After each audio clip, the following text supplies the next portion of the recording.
So guys, ito may buntag dahil ito yung ingredients sa ating lulutuin ngayong umaga. Mauni siya chicken. At saka nagpainit ako ng mantika. Kaya ato na siyang sugdan o loblob diha sa iyang mantikaan.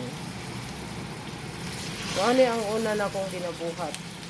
First time kong mabuhat aning nanani. Taranaw na to kung nindot ang pagkaluto o masarap ba. Kay lagay lang natin siya diha lahat hanggang, pero kailangan natin siguro may space. Ano ba talaga, may space o wala, may pang manok kay na space. While waiting ta guys, magbuhat sa atong giluto, mag-inom-inom siya pagtapi para meron tayong energy.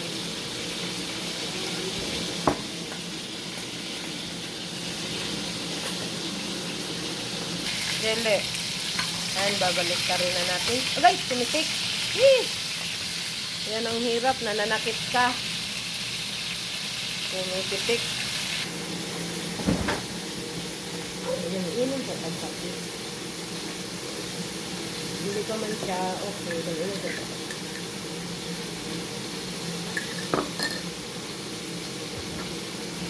Ayan na siya, mga kananay, nag-brown na, kukuha natin.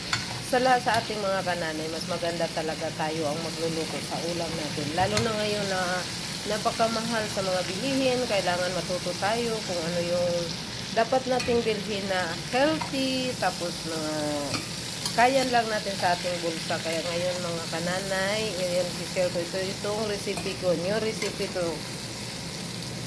Pero version for adobo lang gahapon. Tingnan lang natin, kasi may iba namang nag-aadobo mga kananay. Direct na lang na nilalagay na lahat, soy sauce,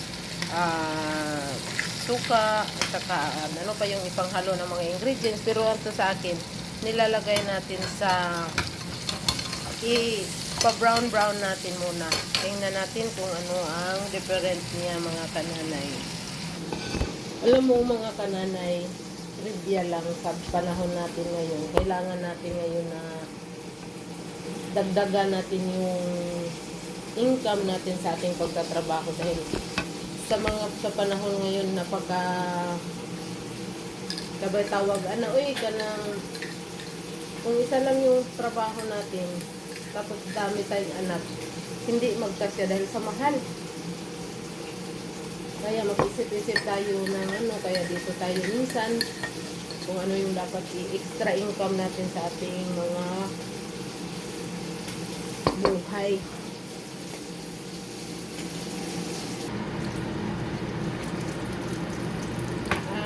Mga ito na, ilalagay ko na ang bawang, sibuyas, tapos same, ano lang, mantika, hindi na, wala na nato hugasin diretso na para nandiyan na rin yung lasa. Yan na lang din para medyo makatipid-tipid tayo sa tapos gamay.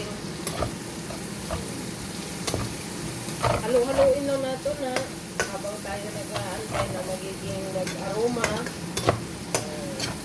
Ayan lang. Tapos, ito nga natin kunting asin para yung ingredient natin may lasa. Naamoy nyo na ba? Ang amoy?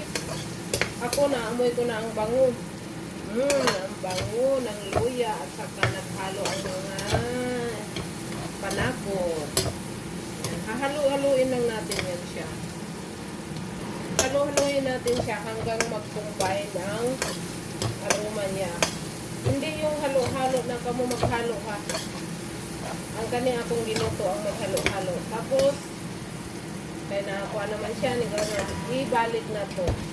Pero kanang mga mag-uyab ay nag-ibalik yun. Uy, bakit isasama pang uyab dyan sa pagluto? Or dili, trivia lang yun.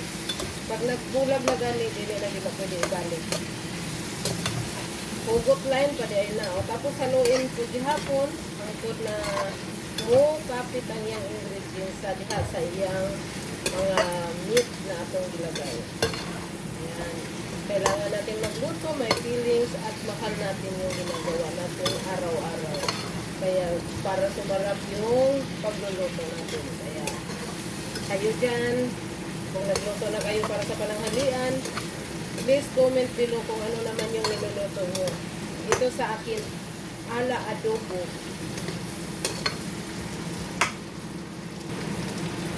Tapos ngayon, ilagay na natin ang tuyo. Halo ko na, sinasama ko na dyan. Pero huwag niyo siyang haluin. Kay sinama ko na yung suka. Kasi ang suka, trivia lang. May nababasa ako at naririnig sa mga iba. Ang suka, pag hinahalo, hindi daw naluluto. Please comment baba kung totoo. Nakalipas ang 5 years. Ay, stay 5 years. 5 minutes, haluin na natin para sa ilalim naman ang pagkaano ng soy sauce. Yan. Haluin na natin siya. Pwede na siya haluin kaya nakaano na siya ng 5 minutes. Pag ganyan naman, para hindi daw, para daw lutong-luto yung suka. Yun din ang kasabihan ng mga matatanda. Sumunod tayo sa matatanda kasi hindi tayo magawa dito sa mundo kung walang matatanda. Kaya, mga bata, kailangan sumunod sa matatanda. Huwag pasaway.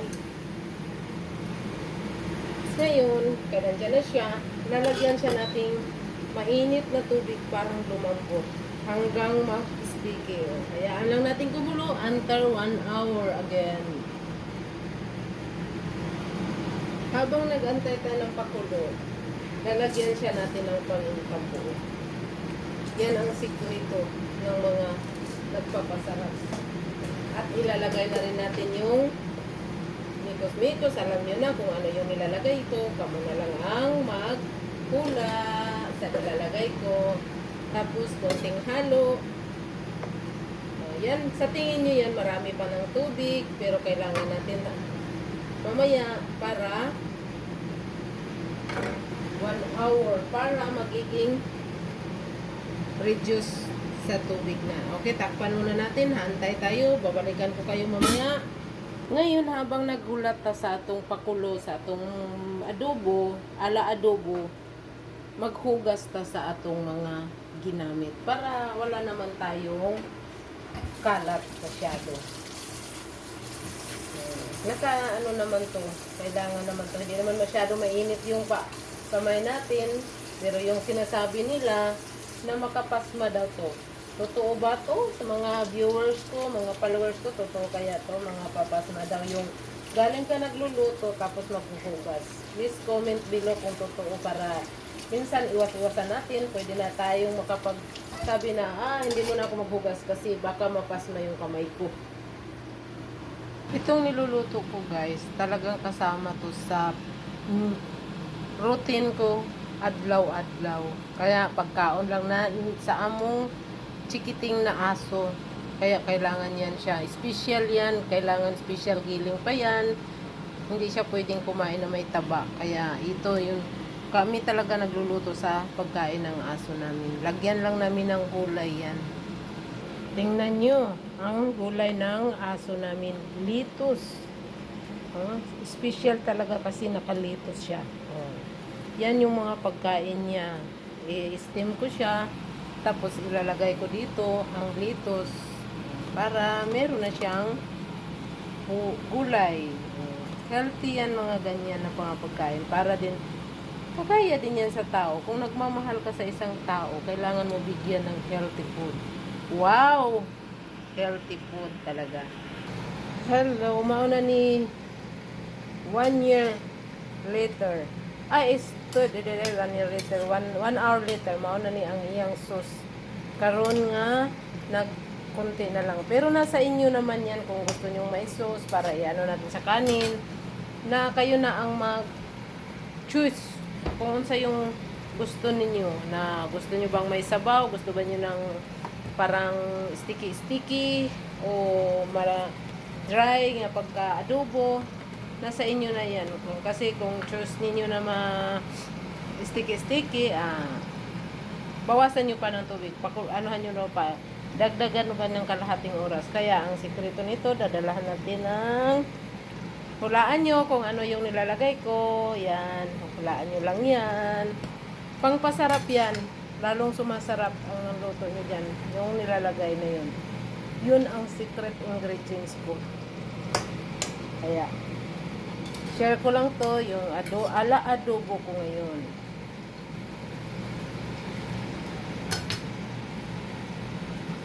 Yan, pero para sa akin, parang konting bawasan ko pa yung tubig kasi para sa akin mas masarap yung parang lumalambot-lambot siya, hindi siya masyado matubig kasi adobo, ala adobo, kaya kailangan may pagka dryness ang ating adobo. Kaya ako, dagdagan ko pa ng kalahating oras. Ito ang gusto ko, satisfied na ako sa konting sabaw niya. Yan ang pinakamasarap. Sarap siya sipsipin, sarap siya simsimin. Yung mga buto-buto kasi pumapasok na talaga yung ingredient, yung lasa niya sa kaloob-looban. Kaya kung satisfied kayo, please comment below. Thank you for watching. God bless. Eat, let's eat. Ayan, lagyan pa natin konting ingredients. Yan. Thank you for watching, guys. Happy Saturday sa ating lahat. Sana mag-enjoy kayo with family, with love. I love you all. God bless you and thank you. Bye. Please comment, like, share, and subscribe.